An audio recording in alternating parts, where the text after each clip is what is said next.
Hello guys, so Warzone Pacific have now been released if you own Vanguard Call of Duty.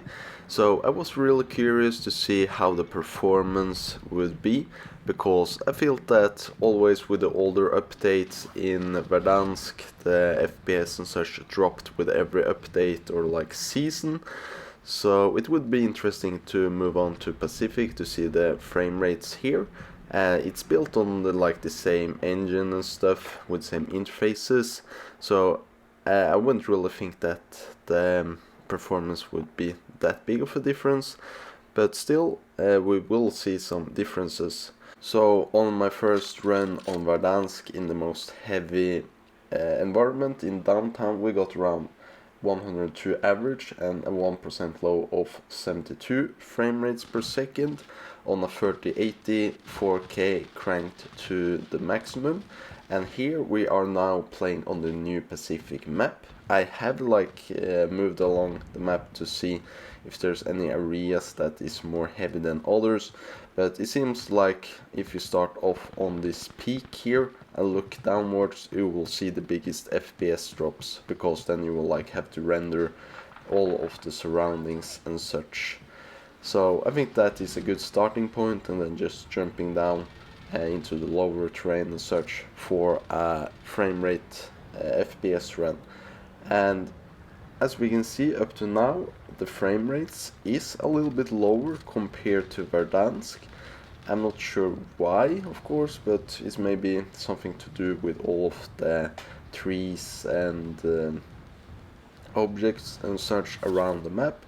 And this is still fairly early, so we will probably see some updates to the game, hopefully, when it comes to performance.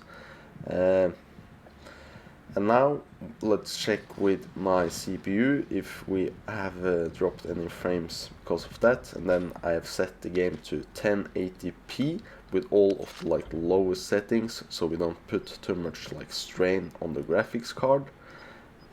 So we will be more bottlenecked by my CPU, which in this case is a 5900X from AMD, so it's a fairly beefy CPU, but it seems like in Verdansk map Call of Duty it wasn't really optimized for multi-core.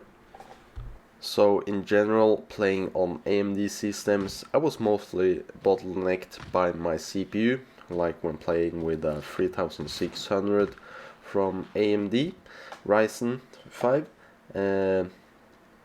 So it seems like they put more of a strain on the single core on their processor, and in general I think Intel better single core performance. So even with a worse CPU you would get higher frame rates, but now looking in this Pacific here with the same kind of settings, it seems like we actually get better performance in here. So the average in Verdansk map with the latest map update right before this new Pacific map, we got 148 average frame rates per second and a 1% low of 112, 112. And here we can see actually for most part the frame rates is over 200, and we will look more into the average when I land here. So I maybe feel that the map on the Pacific is smaller. I haven't really played it too much. It's still not fully released yet, and you can only play trios. So I will have to look into performance and overall gameplay more later. But we can see here an average of 196, which is more than average of 148, and the 1% lows were also much higher. So if I have not done anything wrong to this benchmark run here, it seems like they have actually optimized the game better for lower end, not lower end CPUs, but more of a multi-core, which is really nice for a lot of people.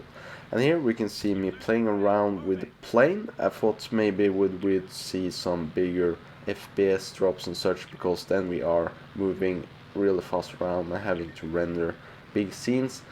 I have turned off motion blur in the settings, but we can see on the airplane we will have motion blur when flying, and it's because of the gameplay, of course, but it also maybe puts a less strain on your computer this way.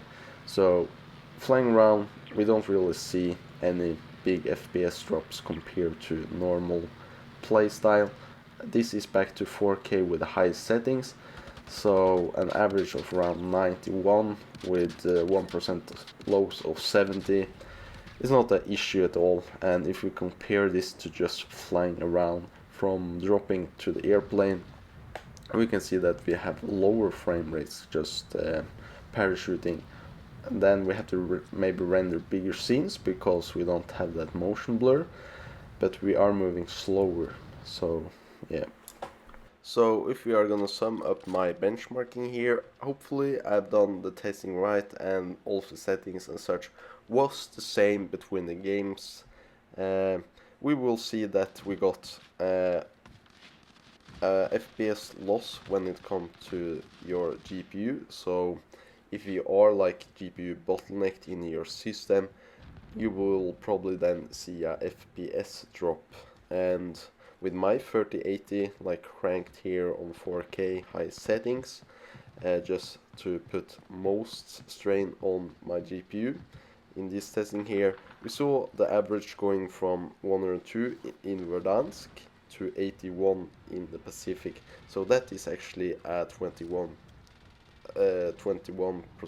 difference lower in this Pacific here. So the game hasn't really been too released, and excuse my English, but we will probably also see some, hopefully some updates with performance and maybe also some new drivers and such. But for now it looks like we have worse performance when you are GPU bottlenecked. And then we move on to the CPU. In Verdansk I got around an average of 148, and I always felt that Verdansk and Call of Duty Modern Warfare have been like very multi-core, not multi-core friendly, and put a lot of strain on your single core. And we could see that here, if I've had like the benchmarking done correctly with same settings.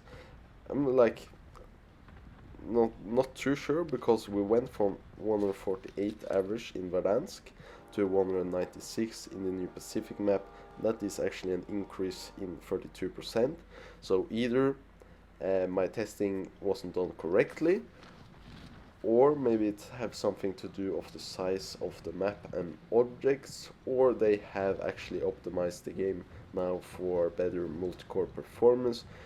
That would be nice for players that use like AMD systems with fairly good like multi-threading and multi-core processors, but not that like good single core performance.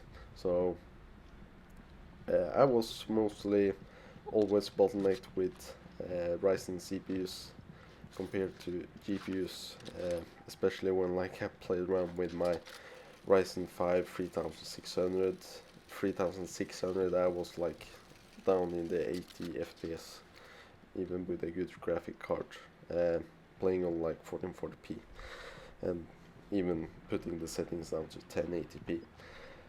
So that's nice, and I think that concludes this video here. Tomorrow I think I will test my gaming laptop. It's a 3060 mobile with an Intel processor to like see the difference here, and I'll also do some videos in the future. I will test my 1050 Ti that I have available just behind my back here, but other than that I also have a lot of other GPUs. So I also have those older GPUs that I mainly like use for mining, but it's also nice that I can then use those GPUs for benchmarking. But I have that in my like parents' home, so they are not like always available that easy to take them apart and such.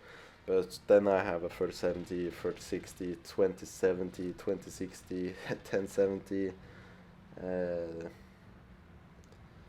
RX 6600, RX 5700.